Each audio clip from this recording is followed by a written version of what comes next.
Yes, you guys, welcome back. I'm the EFC, this is Blue Lines TV, and of course, if we're playing Arsenal tomorrow, I've got to bring on an extremely special guest, and Robbie from Arsenal Fan TV. So Robbie, man, how you doing and how are you feeling about Arsenal's chances for the game tomorrow? I'm feeling good. How I'm feeling about our chances, you know what, the thing is about it is, for Arsenal fans, it's not the usual clash with Chelsea. You know what I mean? Yeah. Usually we're clashing with Chelsea, we're all pumped up, excited. It's a game that we're saying to ourselves, we have to win this game, you know what I mean? Big rival. This one feels different. Our season's over after that really disappointing defeat in the Europa League.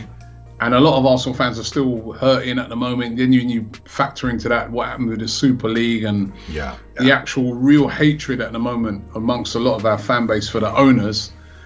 It's taken a lot of shine off the game, and it's just like it's become a situation now where obviously you're playing Chelsea, you want to win for pride. Yeah.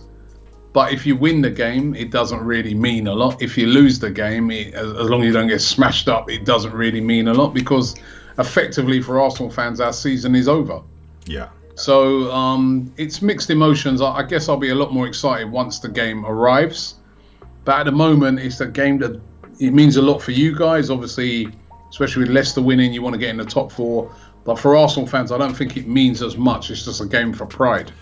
Yeah, I mean, it's a bit of a shame in that sense that, obviously all us fans recently have really learned where we really stand in football. And I don't know, with Arsenal, I do feel like just from an outsider perspective that there definitely is change needed at the top level. You look at us, for example, we've got boards and Roman, Marina, Bruce Buck, so many of them who have that mentality of success at all costs. And sometimes us fans have been like, wow, sometimes we're being a bit too brutal at times, but at least that there is something that brings success in the future, and that the board is serious about it. They set that precedent, they set them demands, and I think with the Arsenal board, you don't really see that. I think they cater towards more the profit side. I feel like they don't really get squads management in that sense. You spent a lot of money on big name players, but I feel like as a team, there's not a proper unified team or system that gets the best out of all of them. They feel like strangers at times when they're playing together, and I don't know, it's definitely a far cry from back in the day when I used to go to Chelsea versus Arsenal games back in Highbury, for example, and we'd lose all the time. Arsenal really made my childhood quite bad back in the days. So I can't lie, seeing where you guys are right now, obviously, I do want to compete against the best again, but it does feel like, I don't know, that the future's not looking too bright. But how are you feeling about that? Do you think even next season you guys can come back? I think the description that you made of Arsenal is accurate. We're the complete opposite to Chelsea at the moment when it comes to that board level, those decision makers. That's from the owner, right? Our owners are the complete opposite to Chelsea in that they do not give the impression of people that want to win. They are only interested in profit. And we saw when it came to the Super League thing, how desperate they were to get into that Super League, because that's the easy way in. You don't have to win anything. You don't have to win your league. You're just in it every year and generating lots and lots of money. And, so it was no surprise that Arsenal were involved in this Super League. And, it's just, for an Arsenal fan at the moment, it's very depressing. We've been speaking out against these owners for a very, very long time because we've questioned it for years. What is your ambition in running Arsenal? Do you want to win things? And basically, I've, and many other supporters have known for a very long time, that basically it's just a profit and loss operation for them, right? They're not desperate to win things. They wouldn't mind winning something because it helps the brand. It's a bonus. Really care. And now we're seeing that come to fruition. Years and years of neglect, years and years of not trying to win things. There's been appeasements here and there. Yeah. Might sign a big player this year, get rid of another one next year. It's appeasement. But there's no clear plan. There's no ambition. And that's where we are now. We it's not the Arsenal that, you know, I know and love. You know what I mean? You know, and that's why going into this game is very depressing. You know, we still got the players. You know, there are players still there that could turn it on against Chelsea, and we could win that game tomorrow. You know what I mean? We beat Chelsea earlier on in the season when we were at a very low point. So and this Arsenal team sometimes performs very well when it pressures off. And, you know, last couple of games we've beaten Chelsea. We beat Chelsea in the cup final. We beat Chelsea in December. However, as I said, it's not going to paper over the cracks for any Arsenal fan right now, because it's more than just beating Chelsea in a single game. It's winning leagues, it's winning titles, and we're just not close to it at the moment. And so we're very frustrated as fans at the moment. You know, we want to win the game tomorrow. It's Chelsea. But, you know, it's very depressing at the moment for Arsenal fans to see how far off we are. We're not supposed to be this far off. Our owners have got more money than your owner. Yeah. Do you believe that? Yeah. But these guys, they're not interested. Don't invest, Their thing is they're greedy. They just want to make profit off of Arsenal. They don't care. They don't, and that's what the problem is. Yeah. If you've got owners that care, you can see that they're trying their best and it's not working out. You can understand that. But when you see these guys and, you know, they don't care. They came out the other day after this whole Super League thing, and they said, you know, we realised that our communication with the fans has been very... They just realised, One area we're going to really improve, right? We had the loss against Villarreal the other day. We haven't heard a thing from them. Nothing. So where's the communication? That happened last week, Thursday. Every single Arsenal fan I know is still angry and upset over that loss. We ain't heard nothing from them. We haven't heard what the plans are for the summer. We haven't heard whether they're keeping Arteta or not. We haven't heard anything. We haven't heard if they even feel like how we felt after that loss. And that is the problem with Arsenal at the moment. So that hence why the game for us is not my usual feelings when, you know, normally when we're playing Chelsea, I'm pumped for that game. But at the moment, I have to admit, I'm not. It's just... Nah, it makes a lot of sense. Yeah. I think the next question I want to ask you is, do you feel like your club now is starting to become like an impossible job? Obviously, there's been a few managers since Arsene Wenger's left, but let's say hypothetically Arteta goes, a new manager comes in. Is there enough in that team? Is there enough in the Arsenal infrastructure where there could be like an instant like renaissance, an instant boom where we can start challenging again and start getting momentum? With these owners, it's becoming an impossible job because as I said, there's no clear plan. I do think if you have a more experienced manager, because there is no clear plan, because it's such a difficult job, sometimes that's a job that requires somebody of an experience. Yeah. That can come in and sort of, you know, they've probably worked with dodgy owners before in the past and they can eke out certain things. But I just don't see a clear plan. You know what I mean? It's not just about spending money. It's not just about going out in the summer and buying 2-3 big players. It's more than that. You've got to have a clear plan in anything you do for success. And I just don't see that plan because I just don't see owners that are really that bothered apart from making money. And that's why they were so keen on this Super League thing, because they were going to make hundreds of millions of pounds a year, lots and lots of profit. The value of what they own goes up. And that's it. I was chatting to a friend of mine today and I said, listen, I go, this is the analogy that I'd use when I'm discussing our owners at Arsenal. And it's a bit like a property developer who owns lots and lots of properties. So you'll have properties, you know, you'll have a couple of properties in London that are near to you that you see those properties all the time and but then you may own a couple of properties, say up in Scotland, and you know those properties are there and they're doing, you know, they're generating you a profit and stuff like that, and you never go and see them. You don't really inquire about them. As long as the money's coming through, you're cool. And that's how I feel they run Arsenal. They're over there in America. They never come to games. never ever come to games. I mean, hardly, I think the last time we saw what Josh Kroenke was when we was in Baku. Yeah, long time ago. Yeah. Don't come. Stan Kroenke never comes to. Last time I saw Stan Kroenke at a game was in Colorado on a preseason friendly. Right? So they're not interested. The only time they get a little bit interested is when that money starts to get rocked a bit. Then they'll be like, hey, what's going over here in England? So if you don't have owners who care, whereas if I then look at your owner, he's always interested. He's always involved. He's always, you know what I mean? You know if you lose the FA Cup final at the weekend, he'll be hurting.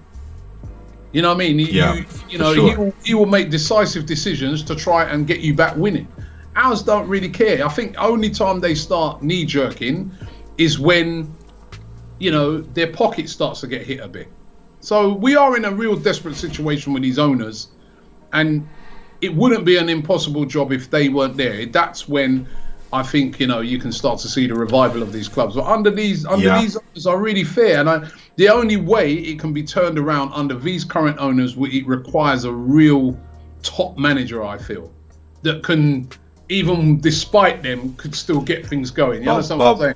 But that becomes the next question then. Like, what top manager would feel that the Arsenal job is like the right one for them now, in the sense that, okay, like with us, we had Frank Lampard, he had some criticism from some parts of the fan base, but ultimately you could say that his spell was positive, because when he did go, he left foundations there for the next manager to take on, develop more, add his own little twists, and there were foundations left for him for Tuchel to be able to expand on that and work. And I think that's how you get that growth for your club. And my question is, for you with Arsenal, do you feel like there's enough key parts of the team, there's enough potential that you've seen this season where if someone hypothetically comes next season, he can maybe continue or improve what was left off last season?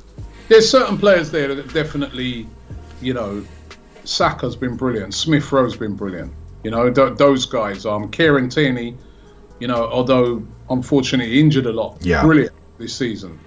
Thomas Partey will get better, right? He's had injuries, again, a lot of injuries, but we'll get better next season. I think we're yet to get the best out. I still think Pepe is a top player, right? I just don't feel that Mikel Arteta, he's not played him consistently. In the Europa League, he's been our best player. When he does play, he is a player that can score goals. We can see a resurgence back of Aubameyang. He's had a bad season, but he's still a top player. He's just had a poor season. You still got players like Lacazette. So there's still players there. There are areas that need improving, 100%. But there's still some top players in that team that, if you add the right signings around them, improve the squad in the right areas and focus on certain things. I mean, Gabriel in defence. Yeah. He's having a great season until he got COVID. Mm-hmm. And then I don't think he's been brought back into the team right. We sent William Saliba out on loan. He's been brilliant over there in France. So there is players there, right? There are players there, but I just feel that this season we have not consistently got the best out of those players. Yeah. We certainly shouldn't be where we are in the league. And that's why Arsenal, on any given day, can beat any team, probably apart from Man City. We never seem to... Yeah. We did actually in the FA Cup semi-final last year, but on any given day, we get it right, we can beat anyone. Yeah, I mean, you could say, if I'm being cynical, that you could say that's like the case for most teams. But I mean, I hear what you're saying.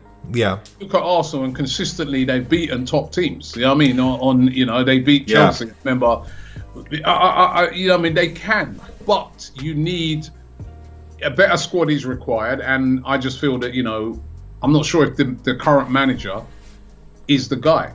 If I'm being honest, I'm not sure. Yeah, I mean, it feels like that. I mean, from like an outsider perspective, I don't really say like Arsenal have like an identity or style too much, and it's no surprise why certain players like their form fluctuates. Like you're saying, Pepe does sick in the Europa League.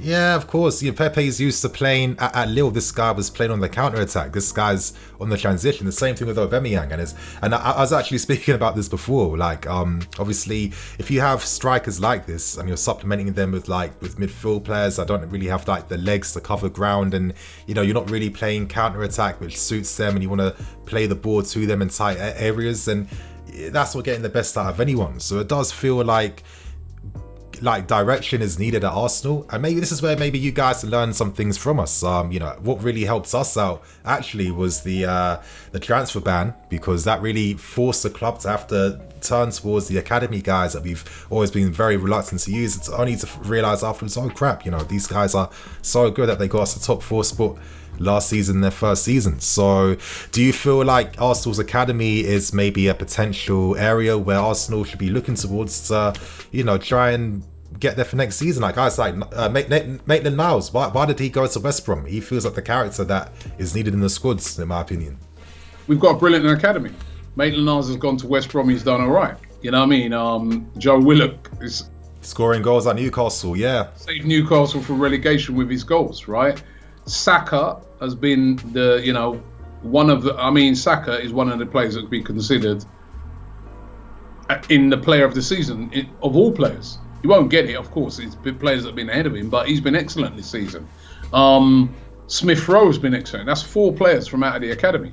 So we've got some great emerging talent from the academy, and we've got some good players, but it's just not been consistent. I just feel that there's been every game. It's a different formation. It's a different system. It's a different ideas.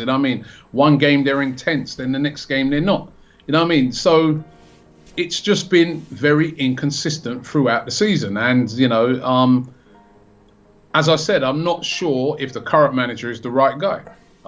He's had 2 seasons now in the league where we've finished 8th, and now we're going to probably finish lower than that. And that's not good enough, even despite the owners, for Arsenal Football Club. He should be getting better out of what we've got.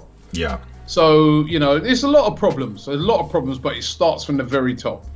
Yeah, it does. And I think if you're an Arsenal fan, I guess you'd want to see big decisions made with the squad in the summer. If you got to sell certain guys for the sake of a long-term plan, are you going to be brave enough to do that? You know what I mean? Or are you going to continue just signing the best players you can in the market that don't really suit what you're trying to build at the club? You know what I mean? So listen, as I said, sometimes these sort of jobs need a very experienced manager that can, and that's what I wonder with Arteta. This job come too quick for him. I was really surprised when he got it in the first place, because right from the beginning I was like, let's get somebody like Allegri. This needs experience, right?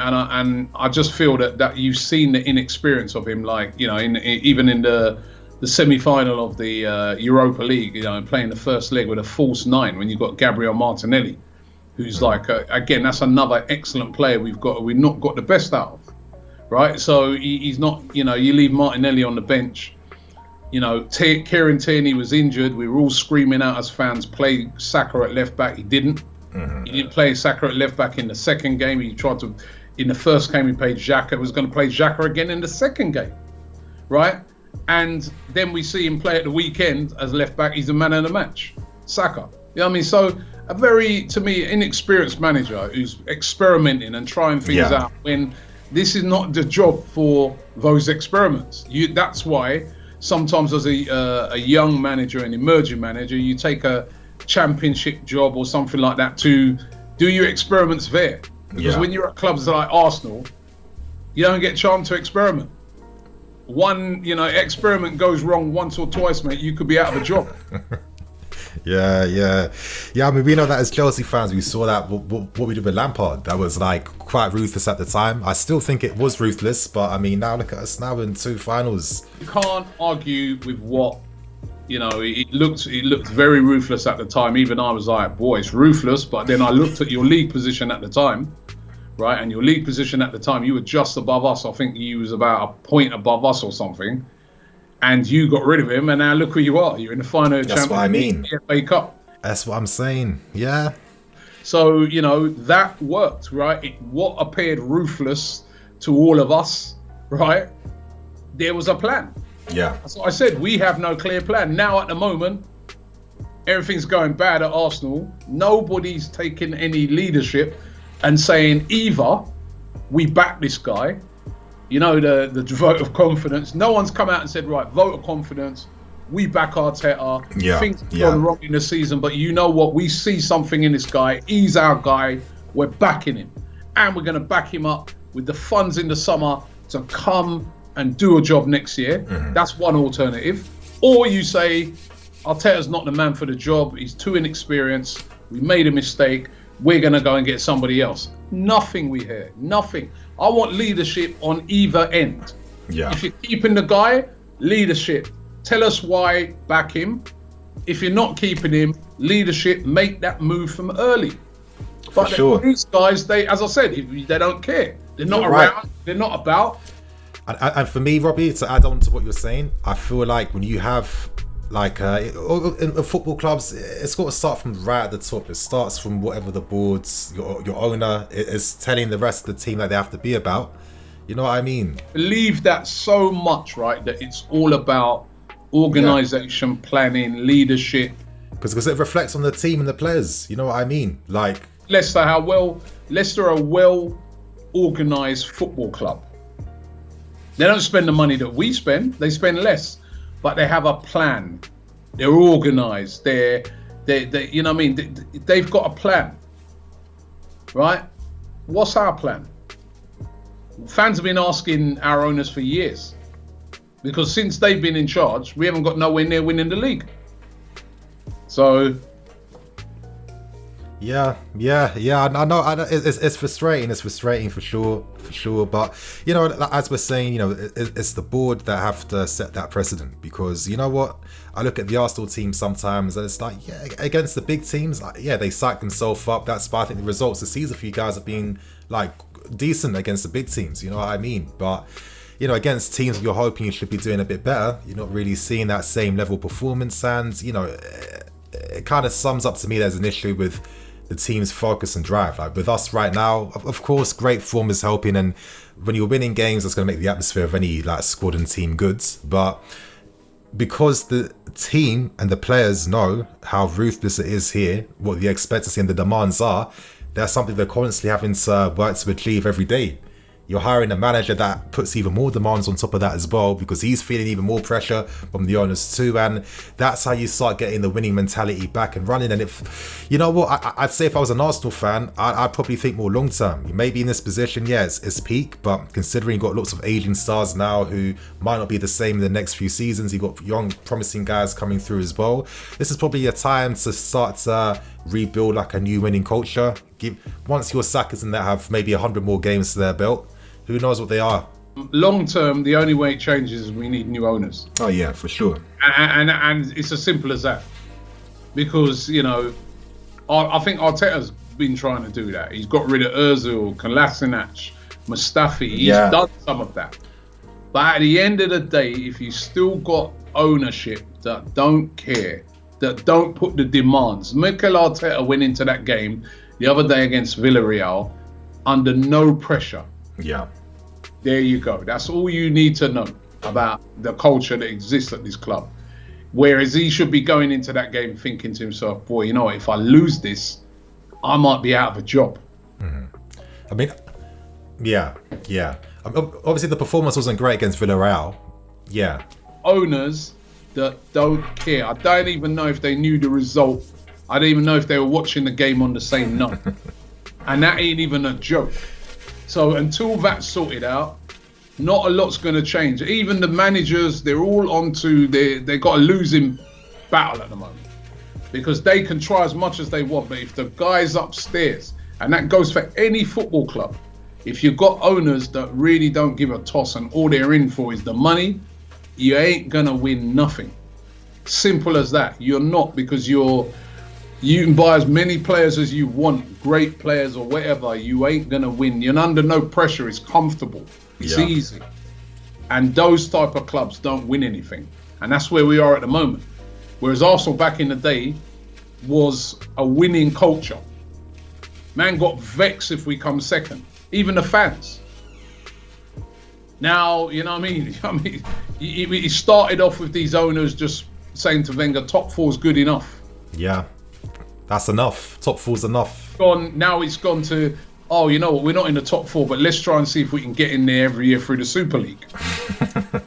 You know, so that's the problem with Arsenal at the moment. It doesn't paint confidence for the future. Yeah. Culture needs to change to bring back success. If that culture changed, The club is big enough. The infrastructure's there. It's still got a great name, even though the name's dipped, but it's still got a great name. And we'll be attract players and that. But players now, I think top players are looking at not just money. They're looking at what's the ambitions. And when they look at Arsenal, they look at the owners and they say, boy, I've heard what the fans have been saying, and I've sort of, from the outside looking in, great setup, great training ground, great grounds, great brand. Yeah. But these guys that are in charge, are they really in it to win things? Nah, you know what? Let me go to Chelsea, or let me go to United, or let me go to. That's what's happening, and that's why change is needed at the top. These guys, there's a guy who wants to buy it. Daniel Lake, the guy who's the Spotify guy, he wants to just sell it, man. I don't know why they want it. I know why they wanted it before, because it was all built around the Super League and they'd be making millions. But what now? We're not probably going to make any European competition this season. That means they're going to have to invest a lot of money to start trying to get, because that's the thing as well. To get in the top 4 now is hard. So Very you've got hard. to spend money to attract top players to even get back into that. So if they're not willing to do all these things, why keep it? Give it to somebody else. Yeah. Give them a go. Give them a go. And go and take the money. You'd have made a massive profit, and go and do something else. Buy another club in America. Yeah. And leave us alone. You know what I mean? Nah, for sure, man, for sure. I think we're going to obviously wrap things up. But, just to say my final piece, back in the day with Arsenal, they kind of was setting trends in the sense of, signing young talent no one really knew of, knowing the potential they had, maximising that, and then having a title winning team. And that's kind of been a model that other clubs have been influenced by, adapted to their own way, evolved. And it's been something Arsenal kind of left in the dust, did nothing with, and then ended up in a position where they're looking to sign ready-made players for big money, and then have the rest of the team ready to use players like this. So it does feel like, even though times are at peak, it's an opportunity to rebuild, go back to the drawing board and focus on the future, get a team, young team, ready team, build that core mentality, spirit. And then then we'll see what happens in the next few years, man. But obviously, Robbie, man, thank you for coming on. Really great discussion. With what's happening in football, the Super League, it's been such a crazy period for us fans. It's really let us know where we stand in the game today. But as long as we keep using our voices as a platform, then we'll always keep talking out against it and putting pressure against it. But anyway, man, thanks for coming on. Of course, you guys, Arsenal Fan TV. I don't need to tell you where to find it. You guys know what to do already. On that note, I'm in the FC. This is Blue Lions TV. I'll catch you guys later with some more videos. Cool.